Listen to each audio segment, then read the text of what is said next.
Είμαι Τσούκα Παναγιώτα, εκπαιδευτικός σε διαθεσιμότητα. Εδώ είμαστε μια αντιπροσωπεία από τους καθηγητές σε διαθεσιμότητα της Θεσσαλονίκης.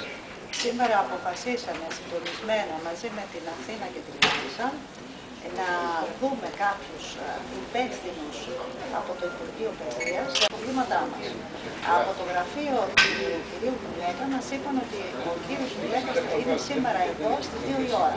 Γι' αυτό ακριβώς ήρθαμε και εμείς εδώ για να τον δούμε, μια και δεν μπορέσαμε ούτε το καλοκαίρι που είχαμε ραντεβού μαζί του στις 1 η ώρα να τον δούμε, αλλά ούτε και σήμερα. Γι' αυτό ακριβώς βρισκόμαστε εδώ. Ελπίζουμε να τον δούμε. Διαμαρτυρόμαστε έντονα για την κατάσταση που έχει διαμορφωθεί τον τελευταίο καιρό στην παιδεία, τόσο στην επαγγελματική εκπαίδευση όσο και στη γενική. Επίσης, διαμαρτυρόμαστε όλοι έντονα για την απόφαση του Υπουργού Παιδείας τον Ιούλιο να θέσει σε διαθεσιμότητα 2.500 εκπαιδευτικούς και επίσης για την τωρινή απόφαση του που είμαστε αυτή τη στιγμή 1.992 καθηγητές σε διαθεσιμότητα. Επίσης διαμαρτυρόμαστε έντονα για την κατάσταση που έχει διαμορφωθεί σε όλα τα σχολεία, ΕΠΑΛ και ΕΠΑΣ. Γιατί οι μαθητές μας της Β' Λυκείου δεν μπόρεσαν να ακολουθήσουν την ειδικότητα ή τον τομέα που επιθυμούσαν, σύμφωνα με την απόφαση του Υπουργού να καταργήσει τους τομείς και τις ειδικότητες αυτές. Πόσες ειδικότητες? Είναι 52 ειδικότητες και 2.500 εκπαιδευτικούς αρχικά. Και 20.000 μαθητές ουσιαστικά εξωθήθηκαν από τα ΕΠΑΛ. Το 80% αυτών των παιδιών είναι κορίτσια. Καταλαβαίνετε τι σημαίνει αυτό. Επίσης διαμαρτυρόμαστε έντονα για τους μαθητές μας της γάμα τάξης, οι οποίοι αυτή τη στιγμή από την 1η Σεπτεμβρίου, από τις 11 Σεπτεμβρίου που ξεκινήσαν τα μαθήματα, δεν κάνουν ούτε μία ώρα μαθήματα ειδικότητας και κυρίως δεν διδάσκονται τα πανελλαδικώς εξεταζόμενα μαθήματα. Και ρωτούμε τον Υπουργό πώς αυτά τα παιδιά θα συναγωνιστούν τους άλλους μαθητές τους στις πανελλήνιες εξετάσεις, εφόσον δεν έχει γίνει ούτε μία ώρα μάθημα. Πόσες εκπαιδευτικές ώρες έχουν χαθεί? Έχουμε από τις 32 ώρες που γίνονται την εβδομάδα στα ΕΠΑΛ και στις ΕΠΑΣ, χάνονται περίπου 25 ώρες την εβδομάδα. Και κανείς δεν διαμαρτύρεται. Τα παιδιά είναι έξω, στα σχολεία, στα προάβλια των σχολείων, στα κενά, και κανείς, ούτε ο ίδιος υπουργός παίρνει θέση. Εμείς ζητούμε και θα αγωνιστούμε μέχρι να δικαιωθούμε, να επανέλθουν οι ειδικότητες και οι τομείς που καταργήθηκαν στο νέο ΕΠΑΛ και φυσικά να επαναφέρει όλους τους καθηγητές στα σχολεία. Δεν δεχόμαστε επίσης τον εμπεγμό του Υπουργείου που συνεχώς αναφέρει στα μέσα μαζικής ενημέρωσης ότι οι καθηγητές που βρίσκονται σε διαθεσιμότητα θα απορροφηθούν, ενώ μέχρι τώρα δεν υπάρχει καμία εξέλιξη. Ο ίδιος ο κύριος Γιουλέκας επανειλημμένα έχει αναφέρει πάρα πολλές φορές ότι θα απορροφηθούν οι συνάδελφοι, αλλά ακόμη αυτό δεν έχει γίνει.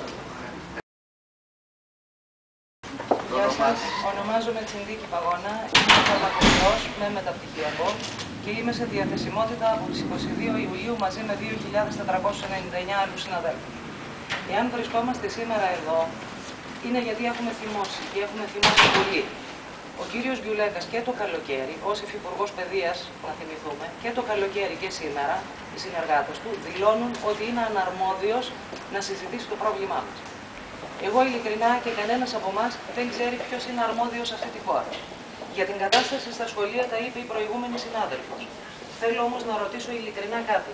Τι σόι λογαριασμός και τι σόι οικονομία είναι αυτή, όταν πληρώνει τα 3/4 του μισθού σε μένα και με έχει να κάθομαι σπίτι και σε όλους εμάς, και για το ωράριό μας έχει προσλάβει 3 ωρομίσθιους στα σχολεία, για το δικό μας ωράριο, όπου έχουν πάει και όπου έχει φτάνει αυτό το νούμερο, και οι οποίοι ωρομίσθιοι πληρώνονται άλλα 1.500 ευρώ. Κοστίζουν 1.500 ευρώ, συν το δικό μας μισθό κατά τα 3/4. Πείτε μου σας παρακαλώ πού βρίσκονται τα 1.140 ευρώ τα δικά μου και των συναδέλφων που παίρναμε ως κανονικό μισθό δουλεύοντας 18 ώρες. Ποιο είναι το δημοσιονομικό όφελος? Να έρθει εδώ να μας κοιτάξει τα μάτια και να πει ότι η οικονομία δεν σας άντεχε. Πετάξανε 20.000 παιδιά, τα οποία περιφέρονται ασκόπως. Έχουμε πανελλήνιες, τις πανελλήνιες τις οποίες τις υπερασπίζονταν την αντιστράτευση πριν καν εκδηλωθεί απεργία το Μάιο, θα θυμάστε. Και τελικώς, πρώτα ο μαθητής δεν το βλέπουμε να υπάρχει. Και ο εμπεγμός επίσης ότι όλοι έχουν τακτοποιηθεί. Δώσανε υποτίθεται θέσεις στα ΙΕΚ για μας, για να μεταταγούμε, αλλά από εκεί και πέρα την επόμενη μέρα βγάλανε προκήρυξη για ορομίστες. Δεν χωράμε ούτε εκεί. Να βγουν και να το πούν καθαρά ότι θέλουν να μας απολύσουν. Να τελειώνουν. Ευχαριστώ. Ένας από τους 2.000 απολυμμένους. Γιατί απολυμμένοι πιστεύω ότι είμαστε.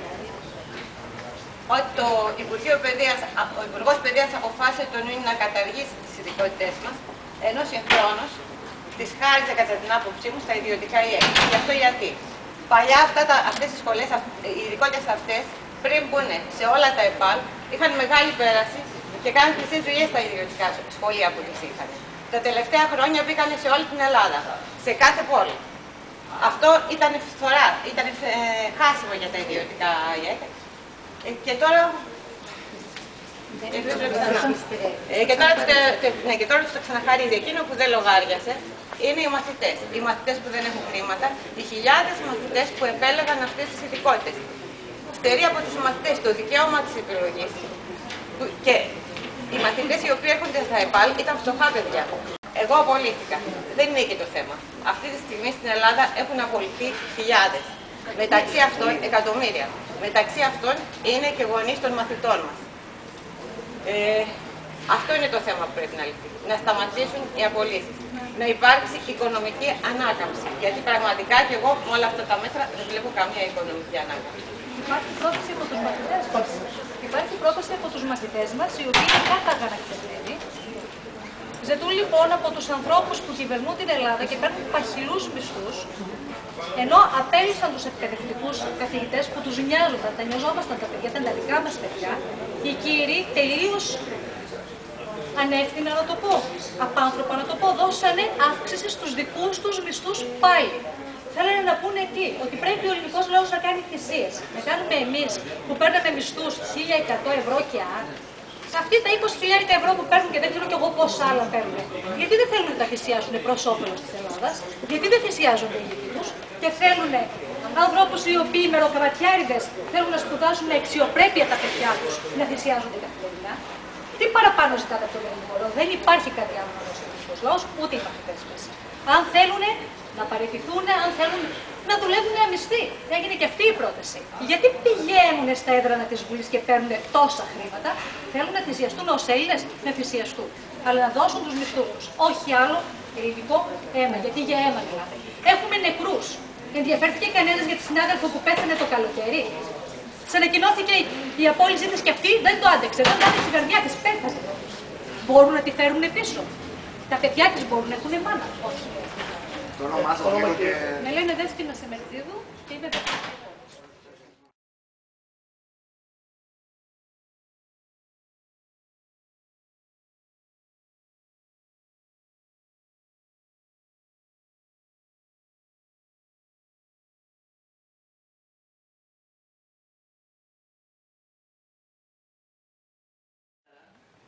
Είχαμε πάει το πρωί να επισκεφτούμε τον κύριο Γιουλέγκα, του οποίου οι συνεργάτες στο γραφείο για δεύτερη φορά δηλώνουν ότι είναι αναρμόδιος για το δικό μας πρόβλημα, για να μας δει. Υφυπουργός Παιδείας, αναρμόδιος για να συζητήσει το πρόβλημά μας. Ξέρετε πώς έχει η κατάσταση, είστε ενημερωμένοι, κάνατε και τον Ιούλιο την έκτακτη συνεδρίαση του Δημοτικού Συμβουλίου για τις διαθεσιμότητες και το πώς διαμορφώθηκαν τα πράγματα στα σχολεία.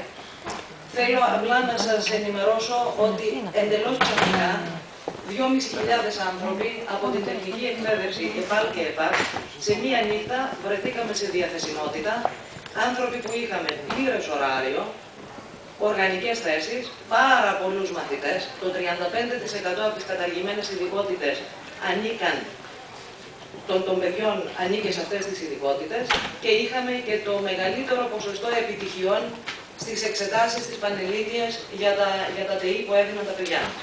Αυτοί οι τομείς λοιπόν καταργήθηκαν, δόθηκαν σε χρυσό πιάτο στον ιδιωτικό τομέα.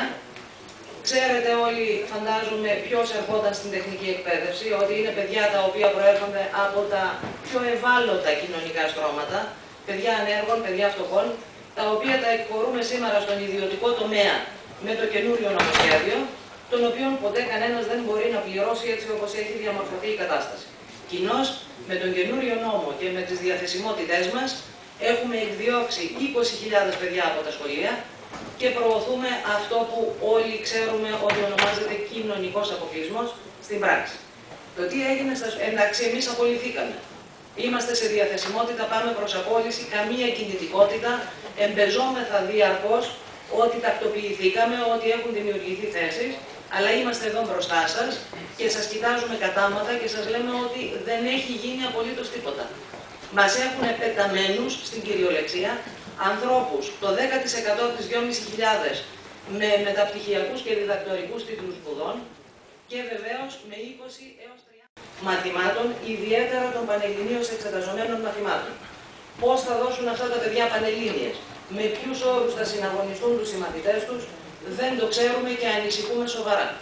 Αυτό που ζητάμε σήμερα, εκτός από τη συμπαράστασή σας, είναι να πιέσετε με όποιο τρόπο μπορείτε, να κρατήσετε το θέμα ζωντανό, γιατί πρόκειται για συμπολίτες μας. Πρόκειται για ανθρώπους που ζουν σε αυτή την πόλη, δουλεύουν ή είναι άνεργοι σε αυτή την πόλη και δεν μπορούν να πάνε πουθενά τα παιδιά τους για να σπουδάσουν. Εκτός και αν όλοι μαζί υιοθετούμε το δόγμα ότι πρέπει να επιστρέψει η εκπαίδευση στη δεκαετία του 50, όπου όποιος είχε χρήματα σπούδαζε το παιδί του, όποιος δεν είχε, το παιδί του υποχρεωτικά ήταν εκτός εκπαιδευτικής διαδικασίας. Σας ευχαριστώ πάρα πολύ εν ονόματι όλων των συναδέλφων και αυτό που αιτούμεθα και διεκδικούμε και δεν διαπραγματευόμαστε είναι να ξαναγυρίσουμε στο σχολείο όπως ήταν οι προηγούμενες ειδικότητες και εμείς και οι μαθητές μας, γιατί διαφορετικά τα παιδιά μας θα καταλήξουν σε πολύ άσχημους δρόμους. Σας ευχαριστώ πολύ.